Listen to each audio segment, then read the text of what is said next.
shadows where the secrets dwell. Maria whispers with a cosmic spell, channeling messages from the stars above. Orsic's legacy, a mystery of love. Vril energy flows, transcending time, a bridge to the heavens, a force so sublime. Maria, oh Maria, spirit divine, dancing in the cosmos, a light that will shine. From the Vril Society to infinity's door, unlocking our potential, forever we'll soar.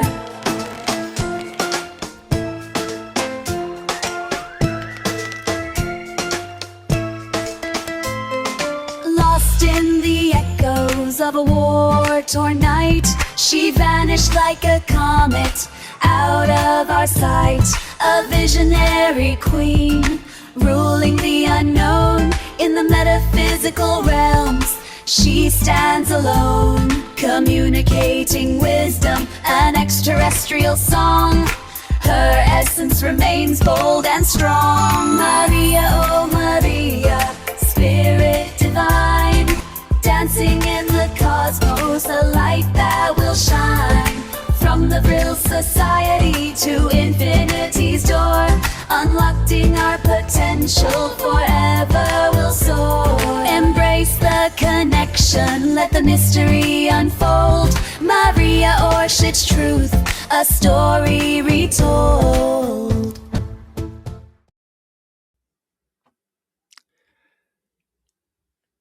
Healing to you from Mo and I. Missouri for everyone around the world, and greetings in the name of Lucifer. In the vibrational frequency of Mama Orsic. For everyone that doesn't know out there, I was born in St. Louis, Missouri, Missouri, and the abbreviation is M.O. Mo. Maria Orsic. And we do call her Mo. And for people who are like, this motherfucker's crazy, I like the people who are like, Maria didn't exist. The picture's fake. You don't get it? Nigga, you don't get it? Nothing exists. I sounded like Candace Owens for a second. When I watch someone, I take on the inflection of their tone of their voice sometimes. And I pray, not to my dog, that's a play on the word God, but to my true self, that my true self and any listener out there that would like to join me would help Candace Owens see the truth about spiritual things. I had to think about how to say it. Or just reality. Help her dispel that there's some personal, all-powerful, universal thing. There is not. There's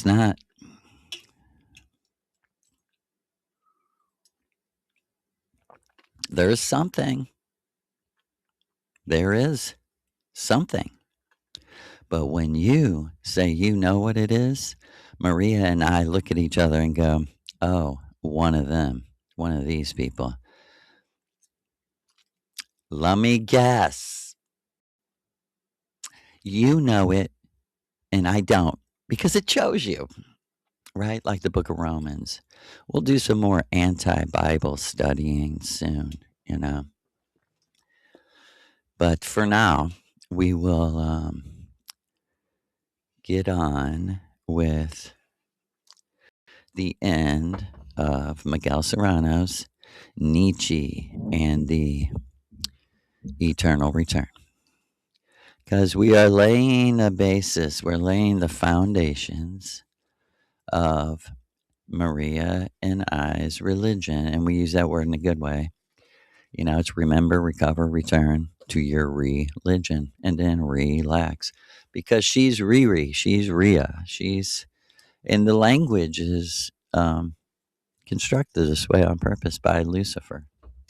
You're like, nigga, shut up. There ain't no way you know these people.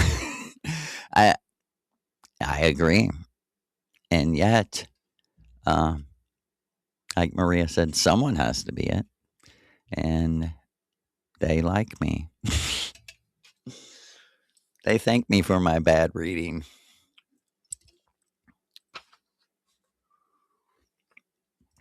And people like, this can't be true. You're a hateful Nazi. I am not. I am not. I do not hate anyone except my enemies. I am exactly opposite of Jesus. Jesus said, love your enemies. I hate my enemies. Why? Well, it's not good to hate. Well, you see, people who rape children to death, we see it this way. If you don't hate them, we hate you too for helping them, for aiding them. And we absolutely condemn Jesus Christ and the stupid ass banker myth as a worker of injustice, a worker of injustice. He's unjust person. Why? Because he forgave someone whom he said really did do it without consulting the victim whatsoever, and will do it all day and night. And the victim in the literal myth can be thrown into eternal lake of fire because he or she didn't qualify in the technicality of giving your heart to Jesus. And I mean, I gave mine to Luke Skywalker, and I know you gave yours to Frodo. And Maria is Dorothy, right?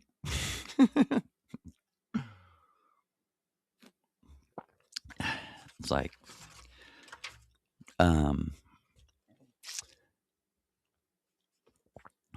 so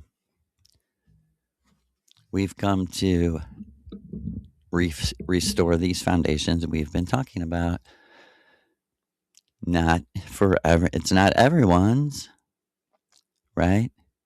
There's the oneness that we're all energy. There's a oneness that we all live on Venus together under a dome city. If we don't work together somewhat, we'll die, right? And then when you move from the collective unconscious to the individuation, you must actually push further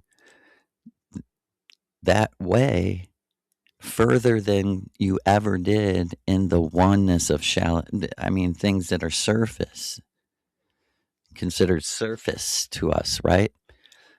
That we all live on the same planet, blah, blah, blah. We're all energy. Yeah, we're all energy. We can all understand we're one in that way. And let me tell you, nigga, I'm not one with McDonald Trump and the cascading clowns that think killing for Jesus is great. And listen, Christians, where's Jesus? Why don't he ever do anything? He can't be bothered. He can't lift a finger, although 2,000 bombs are being dropped in his name, right, Pete Hegseth? And you can't deny, oh, well, he's not a real Christian. Then why don't Jesus fucking show up and do something about it? Because he's not real. Okay? Why doesn't God answer any of your prayers? Energy isn't personal. It doesn't choose you or favor you. There's no grace. There's no such thing as grace. In the real world, grace is called injustice. Giving somebody something they don't deserve is unjust. It's unjust. It's not right. Especially, check this out. They say grace is the favor of God given to you by the death of Jesus Christ. The favor of God. That translates to me, if someone favors me, they like me. So this fucker had to have someone die to like me? That's how disgustingly Gentile I am? Well, and on behalf of my ancestors, fuck you. You know, and we should all react that way. How dare you talk about everyone in this way? Everyone's a sinner. How the fuck would you know that? On a practical level, you're telling me that's not an assumption? You're telling me, oh, well, see, Christians are fine with assumptions. That's what they call faith. They're like the very most important thing ever. If you were created, you're going to have to make an assumption about it. And then you grow up in your mental mind, in your mind, and you realize you're the child. You're the child. You're afraid.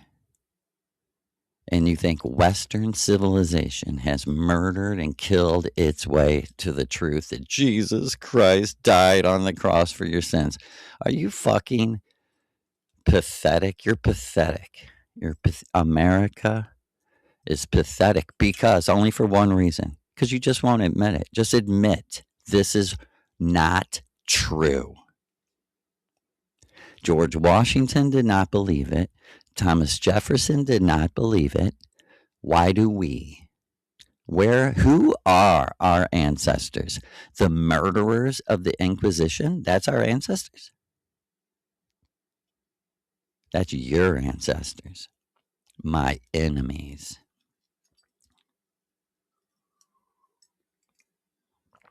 Jesus says, love your enemies. I hate mine.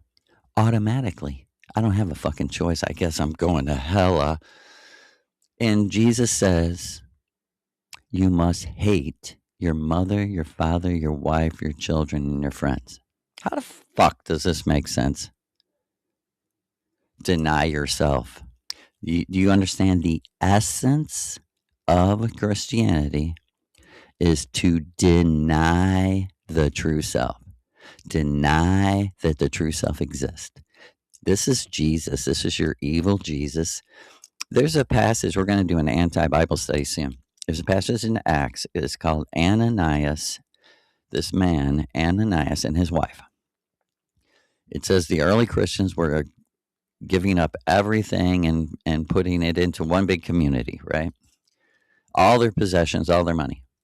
It said Ananias and Sapphira or something like that was the woman's name. Sold everything, gave up everything, but they held a little bit back, just in case, a natural disaster happened. And I think it was Peter. This is in your Bible. It's in the book of Acts. We'll do a study on it soon. It said Peter came and said, the Holy Spirit says you're lying, and they I think they say, no, we did give everything. And the Holy Spirit of Jesus Christ strikes them dead. And they fall down dead in front of Peter because they didn't give every single last shekel. Okay. Genocidal Jesus. Hashtag genocidal Jesus. Hashtag genocidal Jesus, right? I'll throw you. Can you imagine Jesus saying this? I'll throw you on a bed, have you raped, and have your children murdered in front of you. Did that come from The Godfather? Did that come from Scarface? Did that come from the fucking mafia? No, that came from Jesus Christ, the master teacher, the great teacher. Jesus is a cocksucker. That's what he is. Because he's a fictional chaos magic being that says everything. He says good shit. He says crazy shit. He says practical shit. He says everything because that's what chaos, that's what a tornado is. That's what a hurricane is. It's everything at once. That's what they're playing off of. Right? How do you interpret this verse? Jesus Christ said, to Gentiles, what are you? I have come only for the lost sheep of Israel. That means kill the Druids. That means kill the Cathars. That I've only come for the chosen. Right? And we were talking about Kalki. We left off with Kalki, the traveler and his shadow. Right? And you remember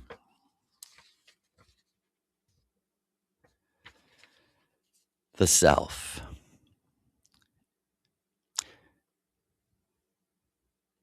He is also Meister Eckhart.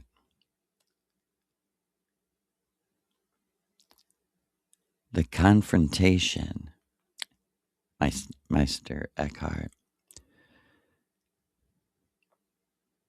But talking about Carl Jung, I'm sorry. He is also the confrontation with the self.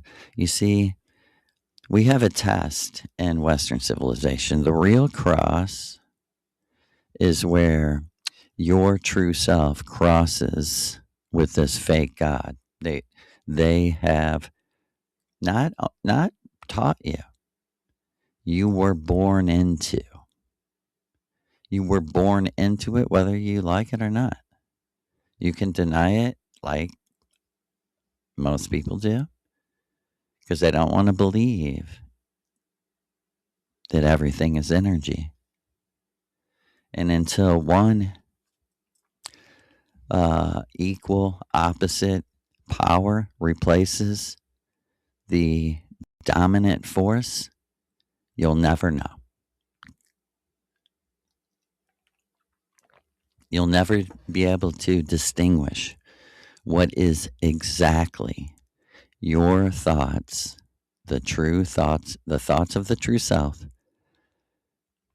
and the so-called Holy Spirit, Spirit Source, whatever you want to call it. We don't know anything about that. We know about ourselves, and we know about our gods, who are actual people who fulfill these archetypes to me. The gods are about to me, right?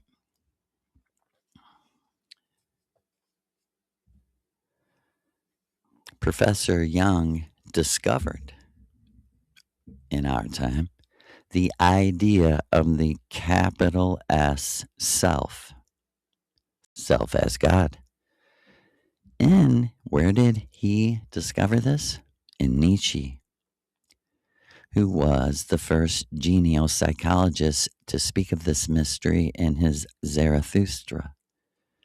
Jung defined the self as a circle whose circumference is everywhere and whose center is nowhere. The classic definition of God. The terrible and ineffable impression of the ecstasy of eternal return would never abandon Nietzsche. Do you hear this? This is why people don't like to deal with the truth.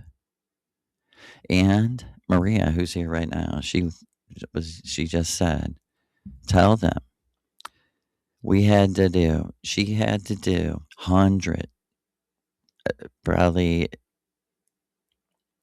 over 100, 150 rituals with me, having me come out of my body, having me talk to her, having me dance with her, having us try and succeed in clicking over into complete other worlds, other dimensions, right?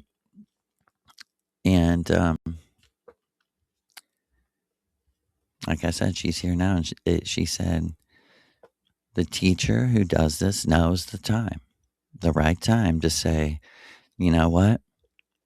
Now's the time for you and I to have the deepest conversation we're ever going to have, ever, Joe. Everything else is going to be a party. We're just going to have fun, but we have to deal with this. We have to deal with it now. And I'm not playing. We were just in another dimension. As soon as she said this, we left the astral plane of the earth and just like clicked into like a dream, into like a dream world, another dimension, whatever you want to call it. And she's like, Joe, let's hold hands. And she's like, let's think together about what does it really mean? I'm eternal. And beyond thought, I said, it means everything has already happened. Everything. And she's like, it doesn't seem that we're this powerful. We're just people. And I said, our energy like creates this, and they've convinced us that we're just peons, that we're just grains, like one little grain of sand on a beach. And I said to her, you're the one that showed me. If I thought this is no lie. For people who are single right now, listen to me. I grew up with lots of friends and lots of partying. I probably knew, personally, like, I don't know, 100 girls from high school. And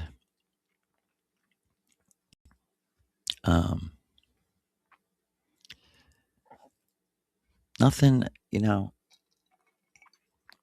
what am I trying to say? The reason why I never connected with them on another level, I mean, and I'm saying like pretty girls, smart girls, and I this is how it was shown to me that we're this sophisticated, that everything has already happened. This is like a microcosm if you can expand it out into the macro. Okay. I had seen, like, I knew lots of people.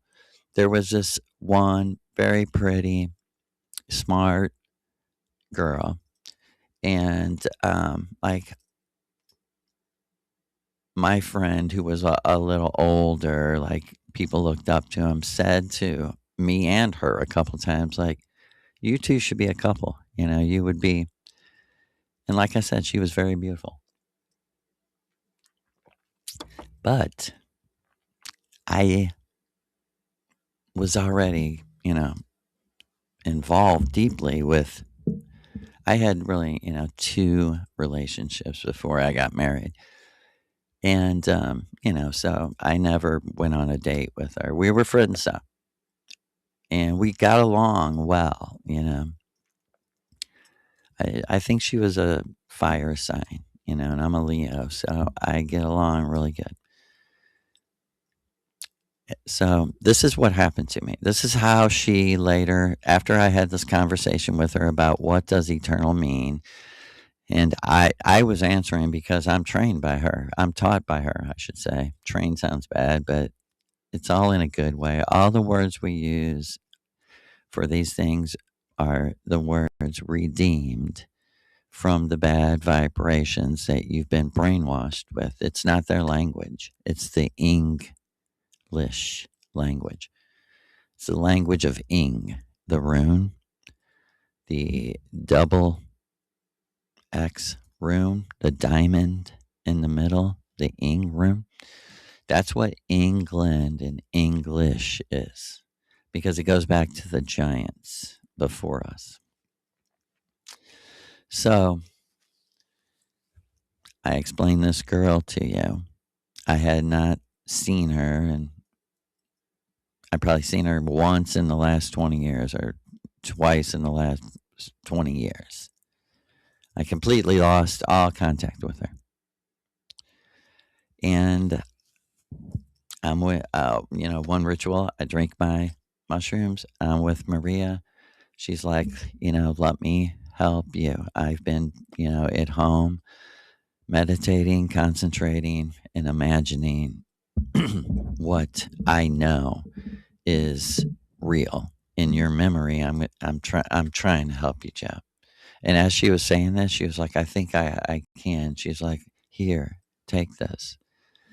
And she she would always like give me something that was invisible on the astral plane. This is on the astral plane, completely out of my body. I've forgotten that I'm doing mushrooms. I'm just like, oh, what's up, little blonde? I'm just having fun with her, And she's like, here you go. And I've told this before in a talk. I literally entered a life that was complete. I was married to her, this girl that I hadn't seen in 10 or 15 years. I was married to her. We had children. We owned a house. We were best friends. That doesn't, in the scope of eternity and eternal true love, like best friends is almost like saying, I'm not your eternal true love. Because this is like something you've never.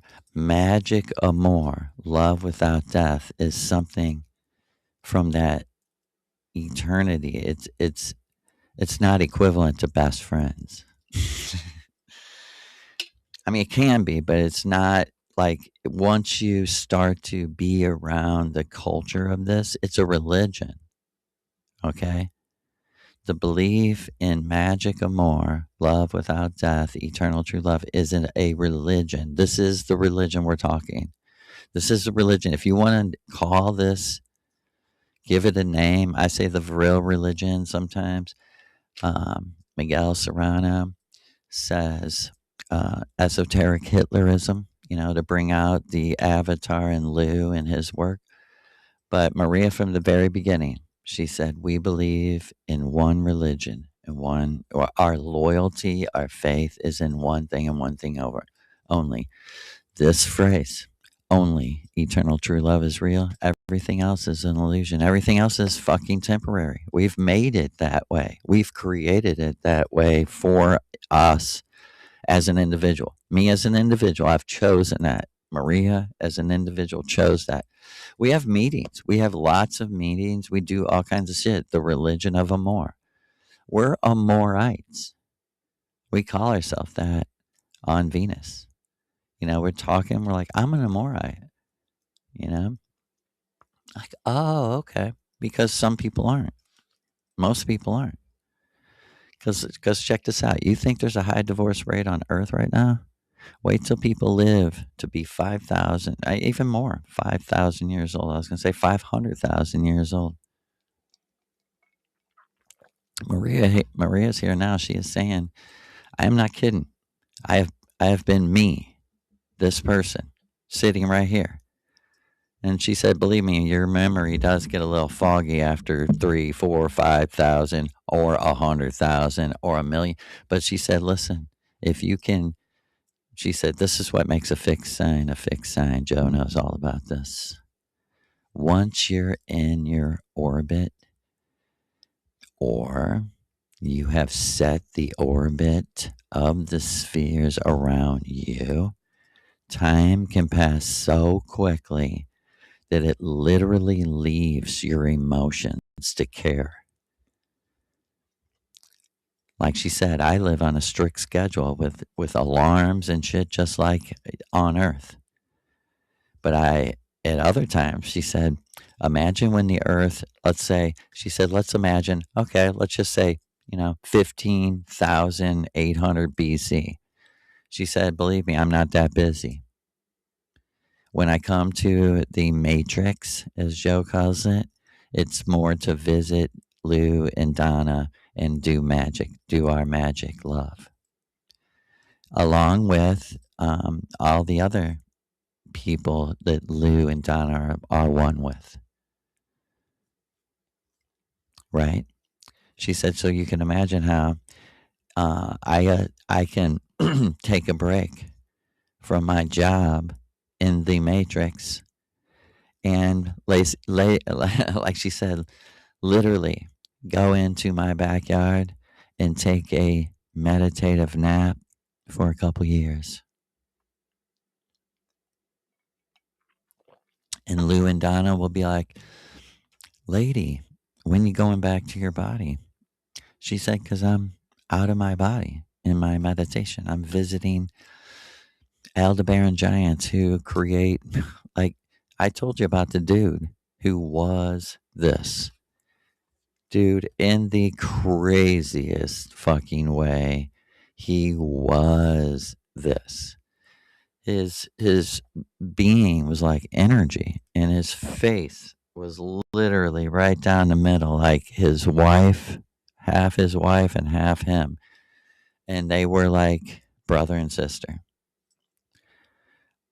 Though, they looked kind of similar, and I realized like his whole being was both of them at once.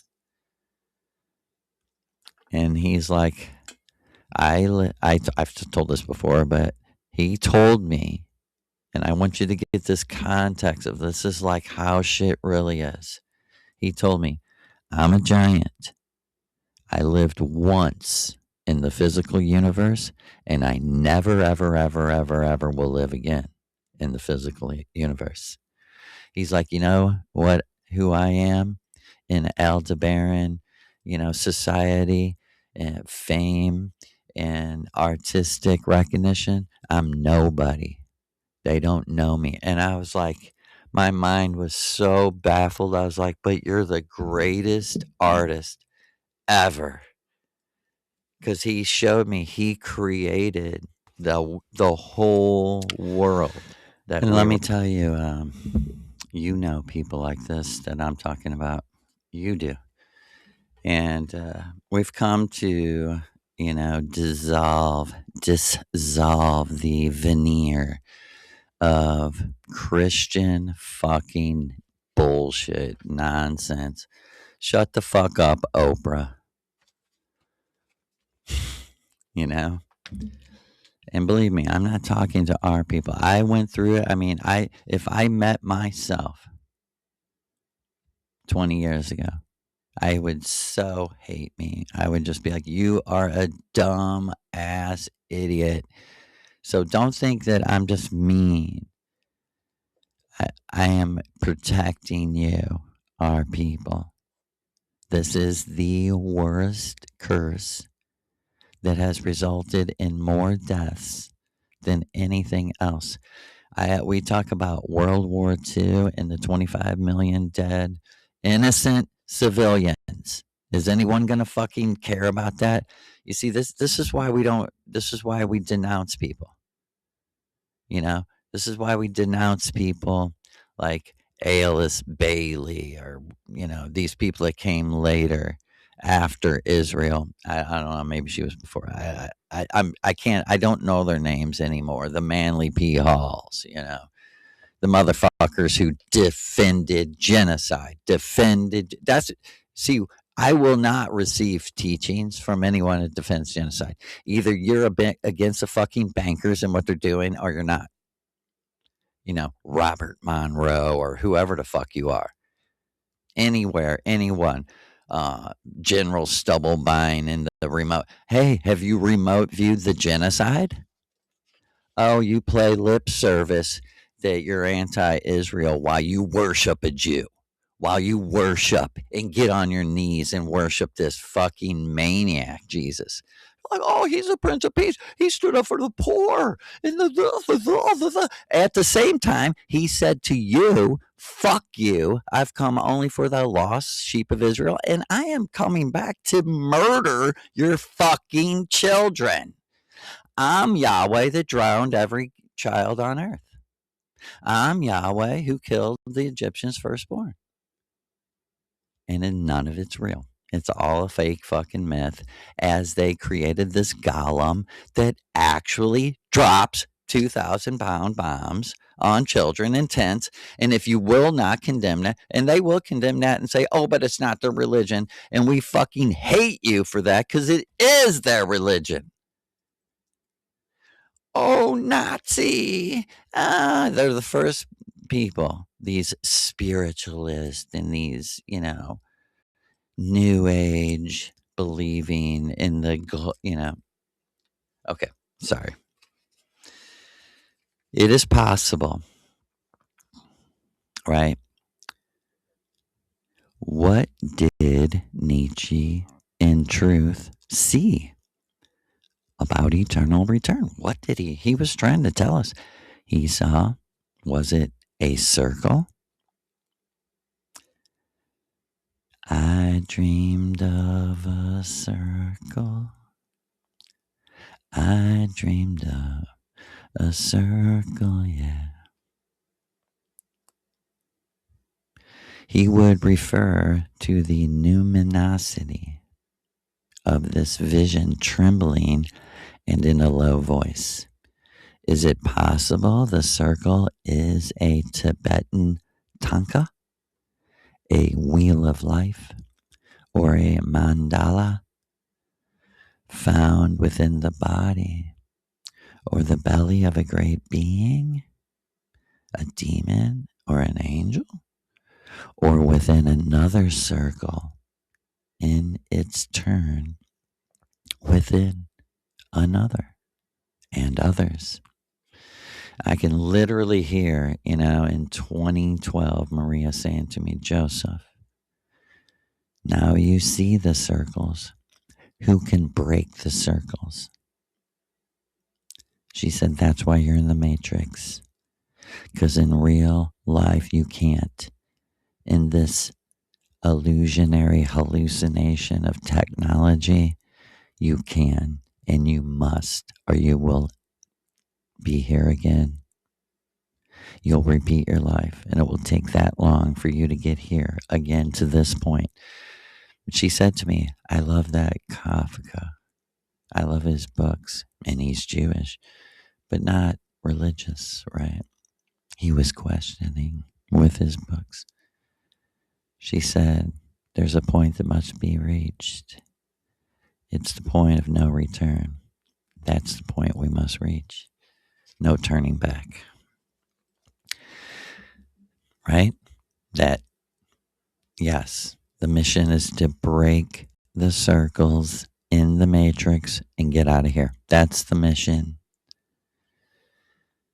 How to escape from the circle of circles is to go beyond outside of everything, even away from the center.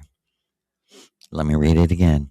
How to escape from the circle of circles, to go beyond outside of everything, even away from the center. How do you do that? That's what we're about in this religion.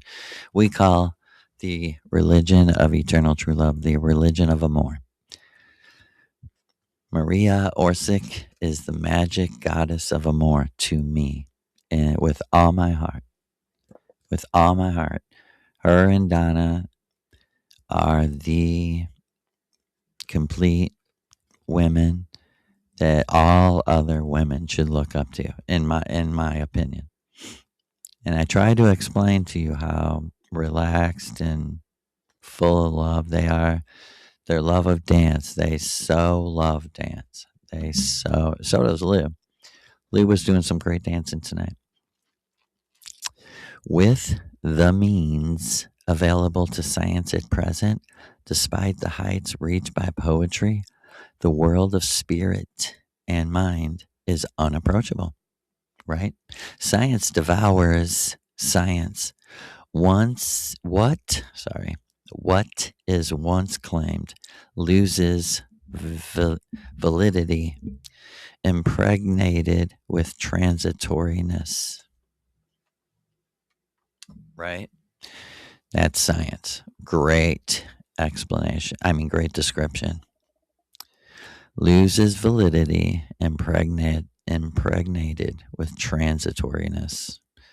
The great ideas with a capital I, inspiration with a capital I, ecstasy with a capital E, poetry with a capital P are, on the contrary, eternal. The great ideas, inspiration, ecstasy, poetry are, on the contrary to science, eternal. One must pass to another reality, discover science distinct from our own, a science that does not result in techniques, in technology, and that may possibly have once existed and disappeared civilizations and worlds, a science that permits travel to other universes, not in crude machines of visible matter that remain physical, that continues in this first dimension of time, but with our double, our citron body, not going out, but within, where the stars in truth really reside. The sky has the form of the body of a man, said Swedenborg. That infinite traveler through the inner world, friend of the angels, and who spoke with them. In this study, we wanted to show how much there is of the archetypal vision in Nietzsche, because she could provide man with an illusion of eternity, perhaps savior or terrible noontide. The traces of this high human figure, this hermit, can still be felt in the sky, there, high, high up, where the wings of the angel citrons beat, or you could say the gods. They are the traces of a smoke of incense, because he said it, our life should be fire and consummation, and much longer than the victim lives the smoke and incense of sacrifice. Montenola, Switzerland, Miguel Serrano, January to February 1973. And that concludes Nietzsche and the eternal return. And we'll be right back with the rune. We love you.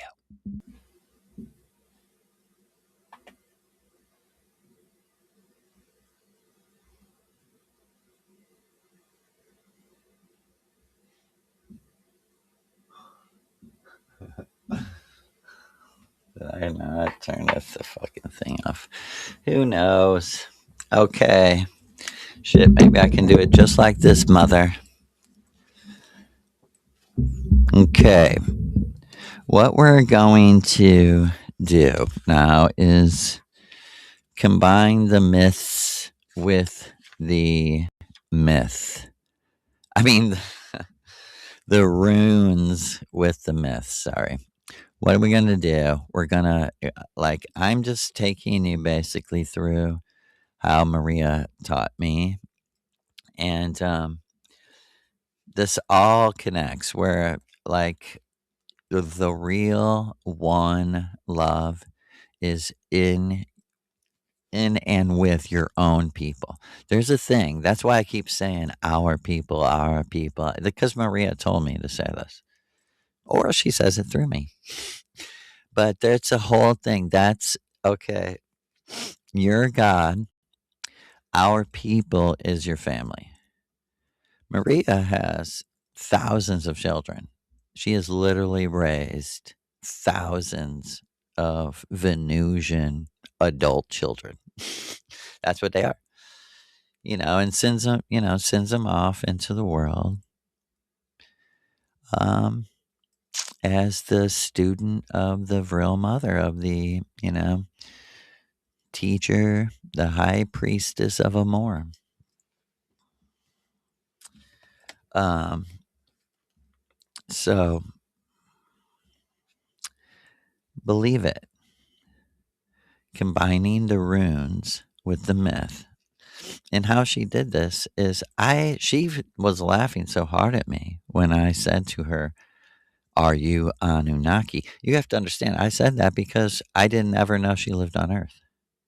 I mean, I thought she's just from 4.5 million years in the future. And this was hilarious to her.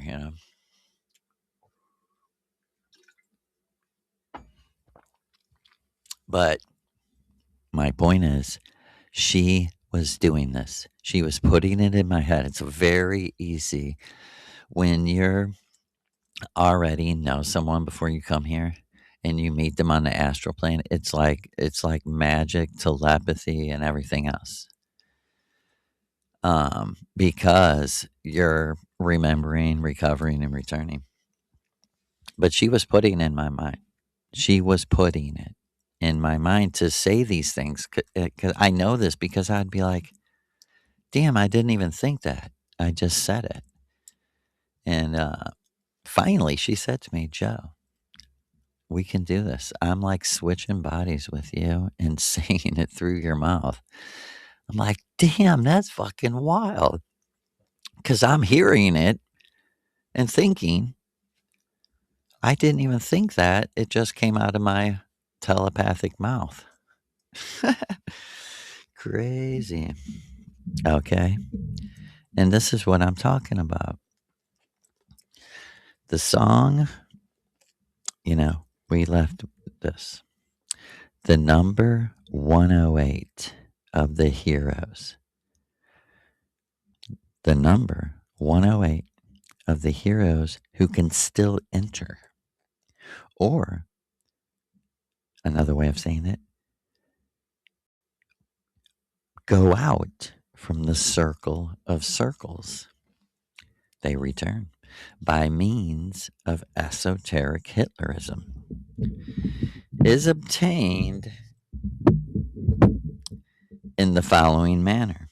800 in German, in hearer, in German is 1, IEN, plus 1 equals 801. 800 plus 1, 801. This number, read backwards, is 108. And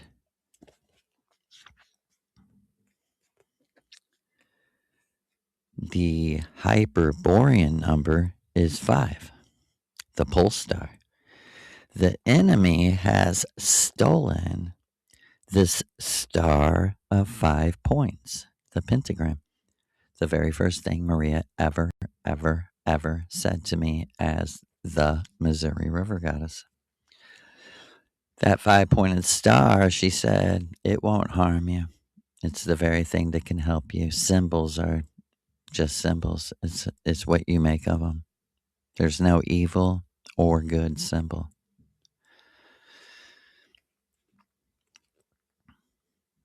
The Hyperborean number is 5, the pole star. The enemy has also stolen this star of 5 points, attributed to Moses. Today, the Jews of North America and the Kremlin in Russia use it as their emblem to fight against Nordic Aryans. Did you know that? The Pentagon in America. Esoteric Hitlerists have already changed the number 801 of inherer who will go out for the 108 who will enter the castle of the morning star. Morgensburg, Morgenstern, Oihu, Lucifer. To unleash the ultimate battle against the Fenrir wolf, and they shall win. It is the same, only seen from the South Pole in reverse, with the leftwards swastika, that of return to Hyperborea, to the Starman. 540 is broken down into 5 and 4. Added, they make 9. 108 breaks down into 1 and 8. Added, they make 9. The sacred number in excellence, where all multiples make 9. Maria told me this very same thing about 3 and 9, and I didn't have any idea. She was like, just let it go in your unconscious. When I first met her, she was like, it's all about 9. She was like, it's all about 3, 9, 39, and 93. And I was like, it is? And she's like, you'll understand later. In the works of Rudolph John Golsenbin on the Eddas, his works on the Eddas and the runes, Hochzeit dir Menschheit, he deals with this theme.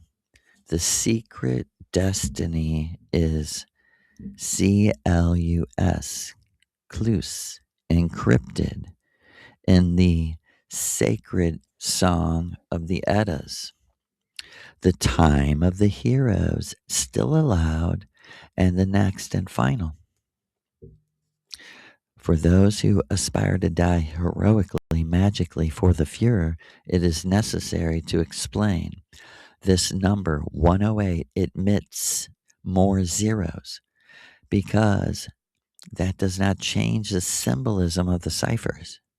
The zeros enter 801 and 108 respectively, but they cannot be aggregated by men nor by Veras, semi-gods, only by the avatar. Only the avatar may do so. Wotan, Thor, Hitler. Only he who has already gone out from the circle, a tulku in Sanskrit, can make use of the circle. Do you hear that? Only he who has already gone out from the circle can make use of the circle, gifting a new possibility to the inherer, the EINHERIER,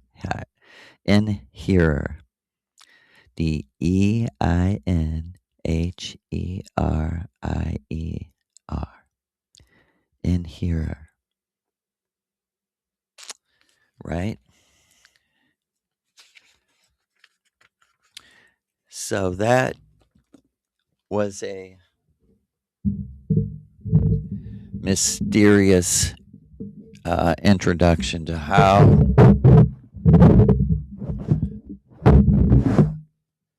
deep our religion is, right?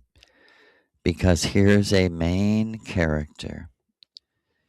Here's the Jesus of our myth. And I say that, and this all connected for me. Like I said, I didn't finish. She put it in my mind. And I said to her, you know, you speak of your ancestors. Who are your ancestors? Are you Anunnaki Sumerian? And this was like a comic in a sold out theater. Just, I mean, it's just so funny. You know, it's like saying, "Are you Princess Leia?" I mean, and you're talking to the actress who played Princess Leia, and she's like, "Well, yeah, but it's a movie." You get it? The death of Baldur. So she said to me, "No, Joe, men made up shit on clay tablets. That's not history, Joe." I said, "Okay." I go, wishful thinking. We want to think, hey, somewhere is preserved true history. No. She said, "Joe, have you read it?" I go, "Yeah." She said, "Kind of Bible-ish in parts." I go, "Yeah." She said, "It's a myth." I swear to the gods, in 2011, she said to me, "I actually know the real author of the Sumerian myths." And she said, "I can guarantee you that what is the story is about, really, his intent is, right along the lines of Star Wars and touching what is universal in us, that everything is energy, right? The force, but it's not personal. And from there, individual stories are the most part, and I'm not a big fan of Star Wars or anything, right? And she's saying this to me, and she says, she looked at me and smiled and like winked, and she was like, "I'm a seer." And I went, "Like a prophetess? Like you're a seer?" And she said, "No, Aesir, a seer from the Nordic myths." And I went, "Oh yeah, I just read them." It was 2012. I had just fully read the Eddas, the Nordic myths, a couple different versions. I go, "Yeah, oh my God." I go, "Of course, you're blonde. You look like you're from there. This is way before I knew she was Maria. I was like, "The Missouri River got us. Fuck, you look Nordic." And she said, "Serious thing though, for real. I'm here tonight." She said, "Because in real life, I'm the wife of Baldur." And my mind went, "The real Jesus." And she said, "Right. My husband is the real Jesus." And with her mind, she said to me, "The man who on a real level gave up his life, not on a cross, not in torture and murder, by simply choice.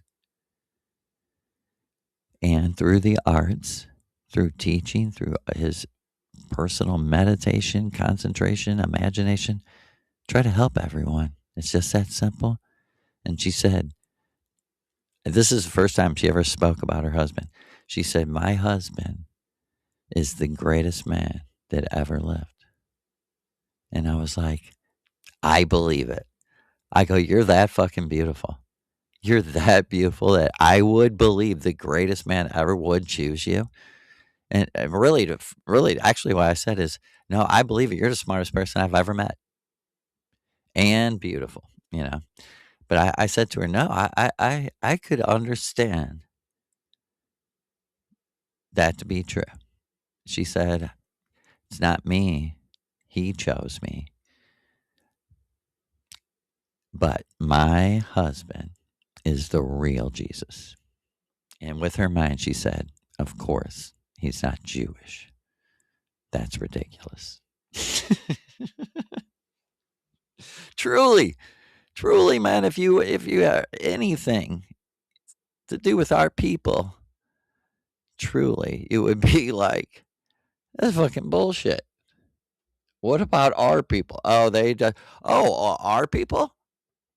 They just human sacrifice and had nonstop orgies. That's all you need to know about 25,000 years of Indo-European, whatever the fuck you call us, right? The death of Baldur. Adolf Hitler. So, did I even say it? Yeah, she said, I'm Nana, Nana, wife of Baldur. And I went, oh my God. I go, whoa. So you're saying what? When Baldur died and they were, you know, burning his body in the cremation on the boat, you ran and threw yourself in the fire? She said, yeah, I did. She said, you want to know why? I knew I was eternal, and I knew the flesh, bone, and blood, it would hurt for a minute, but it would all be gone, and I would be with my eternal true love. I went, wow, man, that's a crazy equation.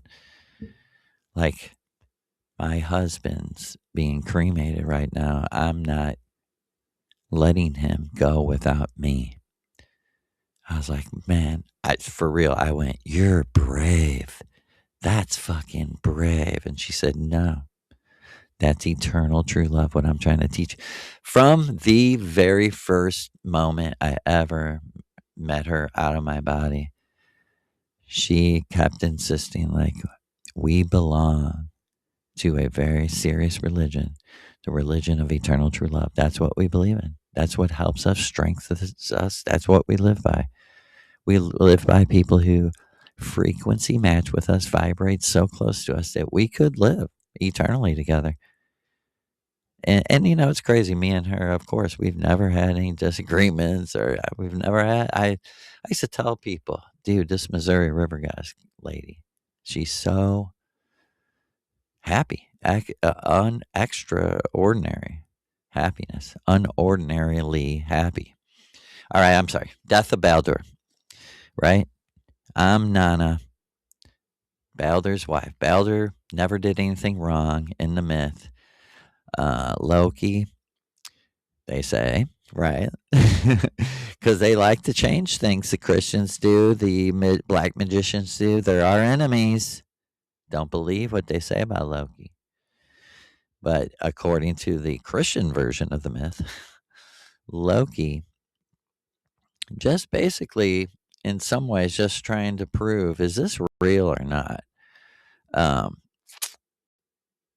it was said that the mistletoe was the only thing that could kill Baldur.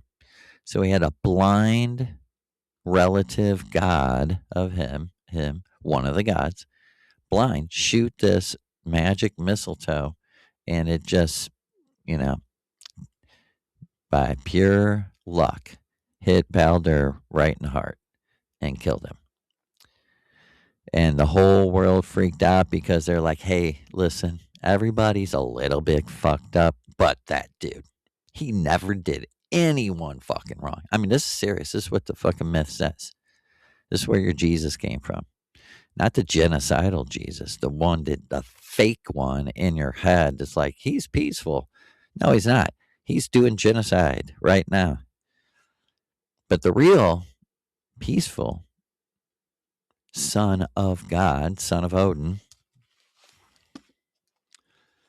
All right, my newly glued together ultimate avatar.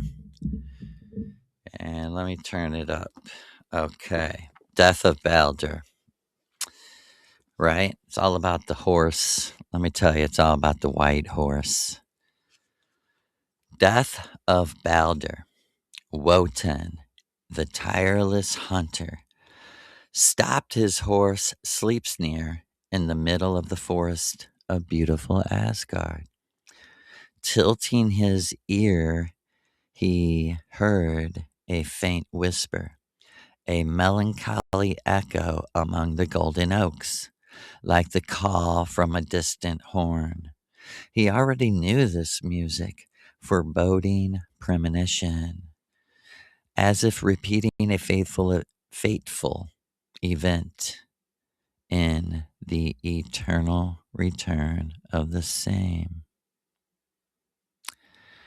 Right? This is Odin Wotan.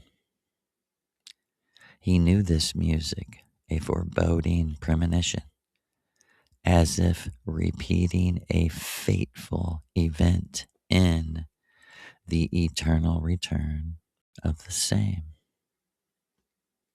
He directed his one eye first to a raven flying above his head, then to the wolves walking in his shadow.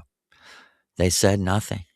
Then Wotan made Sleep Snare trot again, and he began to calculate the elapsed time and what was still missing for the Ragnarok.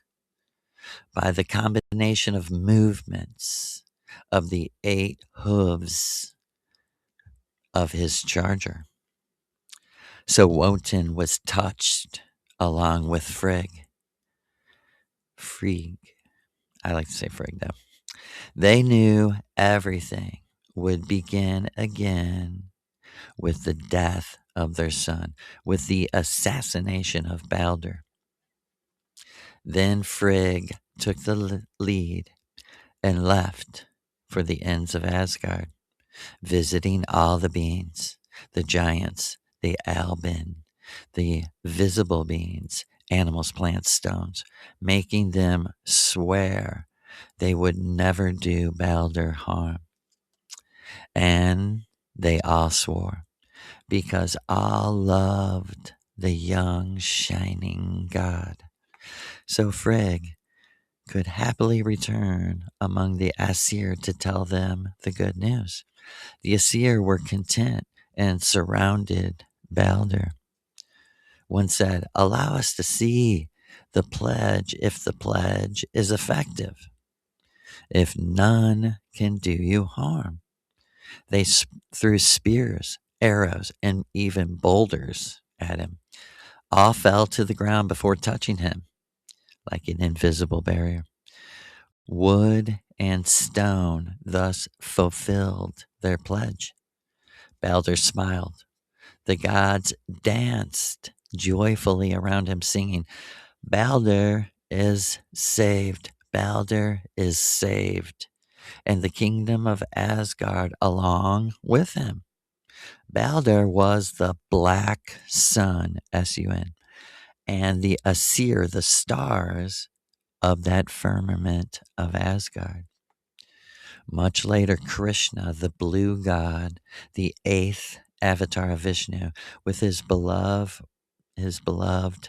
Radha in the gardens of Vrindavan, would again perform the dance. They would perform the dance that would be called Ras Leela, Ras Lila, the dance that would be called Ras Lila. The Asir believed they had thereby saved the ancient sky, the ancient sun, and its fixed light, eternal, immobile, because Baldur would not die this time, they believed. But then Loki, sitting in a corner of the forest of Asgard, felt envy consume him. Loki was always a cause of misfortune. He could shift shape at will, transforming himself into an old woman. He went to meet Frigg and said to her, "You truly believe Baldur cannot be wounded?" "It is not so." Goddess Frigg answered, "I have the pledge of every visible and invisible being. Their honor is their loyalty." The old woman tried to get away, limping, but Frigg detained her. "Stay. Who can injure Baldur?" she asked. "Maybe the mistletoe?" That name escaped from the goddess without thinking. "Yes," said the old woman, as if to say to herself, "the mistletoe."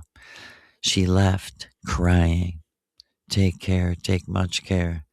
But the goddess Frigg exclaimed, The mistletoe has not sworn because it cannot make a pledge. It does not exist by itself.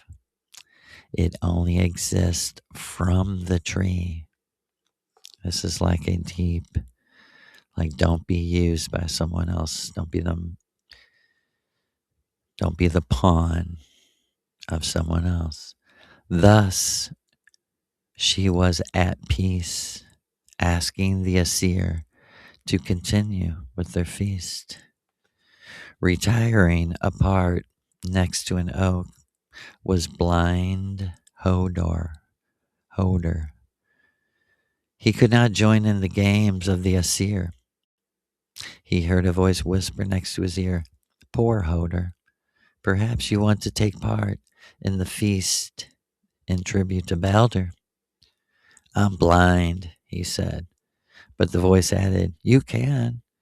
I am Frigg's friend, and she has sent this arrow to you for you to shoot. I will tell you the direction and you can go ahead." Just think about this, a blind man. Loki had made the arrow with mistletoe. He gave it to Hodar, helped him to set the bow and aim it towards Baldur. The blind one shot the arrow, and it speared the heart of Baldur. The gods hurried to the side of the sun, but Baldur was dead. A dark bird flew, cawing over their heads. It was Loki who had changed his shape again. But they already did not hear his cause, because darkness fell over Valhalla. The gods said, "It was not our arrows. We did not kill Baldur." Hoder exclaimed, "It was not my arrow either." And this is Miguel Serrano, Ultimate Avatar. Who, in truth, killed Baldur? What does this myth mean? Through the endless ages, everything repeats. Envy killed him. Hatred came to light in its greatness, even among the immortals. Blindness had assassinated him, driven by a dark power, shifting, disguised, coming from a point where the blind could not find it. Not even the Hyperborean gods could know, because they lack guile, malice. They lack it. To see through Loki's many costumes. What happened to Loki? How could he, being himself an Asir, have betrayed his own and assassinated Baldur? Even knowing this would cause the destruction of the world and to himself. It is the unfathomable mystery of white treason. 25 million dead civilians in World War II. Loki had been manipulated by another darker power. Loki had been manipulated by another darker power, one from beyond himself, far beyond himself, even when we call this power ideological deviation, to indicate a change produced by something not visible. The ideas are not caused by the Viras, the heroes, much less by humans. They come from some unknown point beyond Asgard, beyond the egg of he, she, and she, he. Let me read that again.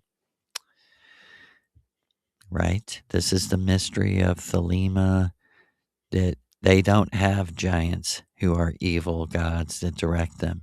We don't know. This is the truth. Loki had been manipulated by another darker power from far beyond himself. Even when we call this power ideological deviation, to indicate a change produced by something not visible. The ideas are not caused by the hero, much less by humans. They come from some unknown point beyond Asgard, beyond the egg of He-She and She-He. Even knowing this betrayal would bring catastrophe on the Asgard of the Third Reich, the destruction and partition of Germany, and the contamination of the surviving Aryan race. The Prussian generals and even a few SS betrayed their Führer, to whom they had pledged loyalty, because their honor is supposed to be called loyalty. And though Loki, oh Loki, and thou, I'm sorry, it should be read like this.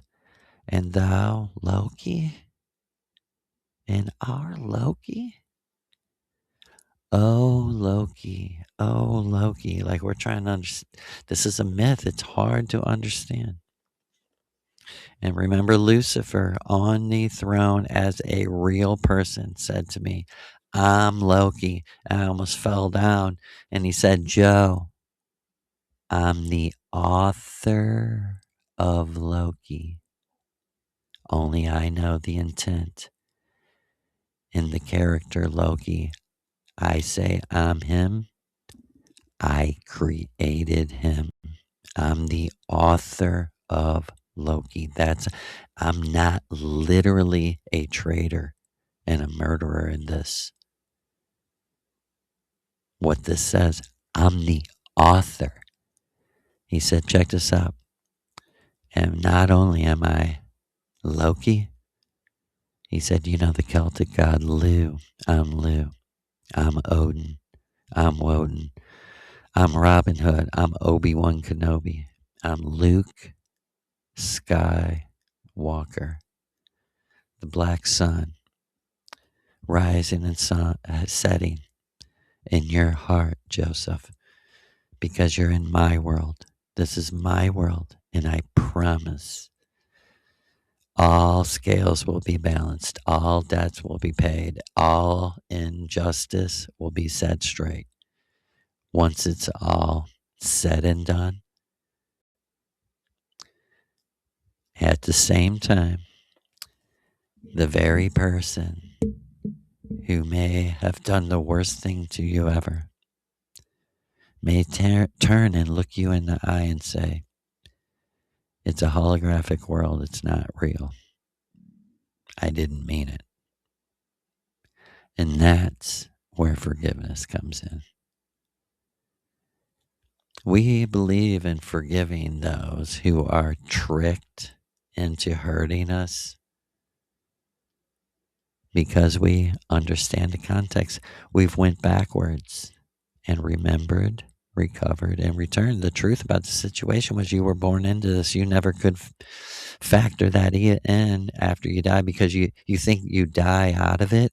You think you're born into it, but you die out of it. Wrong. You're born into it, and dying doesn't take you out of it. It only reinforces what you believed a millisecond before you died. You believe after you die. There's no magic switch that's flipped. You're in technology. And there's no magic switch because there was no magic switch in the first place in the natural reality. Wotan, Odin, at last Wotan, at last breaking the silence that had engulfed him, right to our story with Baldur. Wotan, Odin, at last breaking the silence that had engulfed him, called to Hermod, the messenger of the gods, and said, Hermod, climb on my horse, jump on the back of Sleipnir, and gallop to the kingdom of Muspelheim. There you will find Baldur. Look, he knew astral travel. Ask that he be returned to us, for he does not belong to that kingdom, to that caste. And Hermod took Wotan's horse and galloped for 9 nights, the same as Wotan, and hung from the wood of Yggdrasil to discover the runes of Amor. Always descending went Hermod, the messenger of the gods, by dark paths to the kingdom of Muspelheim. And we're going to pause there. And we will continue tomorrow night. And let's wind this reading up with, may the true self of each listener protect you from all harmful vibrations of all the enemies that you've yet to realize hate you. Healing. Remember, recover, return. Yeah, I'm fed up, man, the world's in decay. Everybody's selfish, lost in the sway. Church got secrets, but here's what I say. Truth ain't that complex, it's been here always. Look, it twisted the story, flipped it disguised. Told us to search out there, but truth's inside. The church got a vault where the knowledge stay hid, but the greatest all tried to show us what they did. Yeshua, Magdalene, they unlocked the soul. Kelly and Shiva showed how to get whole. Mother Mary whispered, the kingdom's within. Tesla sparked visions that ain't just pretend. It's simple, yo, go inward, get still. Tune in the ancestors, feel what they feel. Ether, plasma, that energy's yours. The door is always open, stop waiting for more. We just gotta remember what we forgot. Recover the truth that the world cannot. Return to the source, it's inside, it burns. Yo, this is the time to remember, recover, return. We just gotta remember what we forgot. Recover the truth that the world cannot. Return to the source, it's inside, it burns. Yo, this is the time to remember, recover, return. They got us divided, distracted by screens, lost in illusions, caught up in schemes. But Joan of Arc stood, even burned at the stake. She knew the truth that no fire could break. Maria Orsic tried to tell us to rise. Tesla drew circuits straight from the skies. Edgar Cayce, dreaming through time and space, gave us the blueprint, the whole human race. Haters beat hums in the heart of the earth, reminds us all of divine rebirth. The path is ancient, but clear as day. Go inside, that's the only way. We just gotta remember what we forgot. Recover the truth that the world cannot. Return to the source, it's inside, it burns. Yo, this is the time to remember, recover, return. We just gotta remember what we forgot. Recover the truth that the world cannot. Return to the source, it's inside, it burns. Yo, this is the time to remember, recover, return. They want us divided, consumed by the lies. Tell us God's distant, beyond the skies. But every great soul, every prophet who came said, look within, it's one and the same. Shiva, Kali, destroy, rebuild. The blueprint's ancient, it's how we get filled. You don't need a middleman selling the way. The truth's in the silence when you choose to stay. But let's remember what Tesla laid down. Recover the crown, it's ours to be found.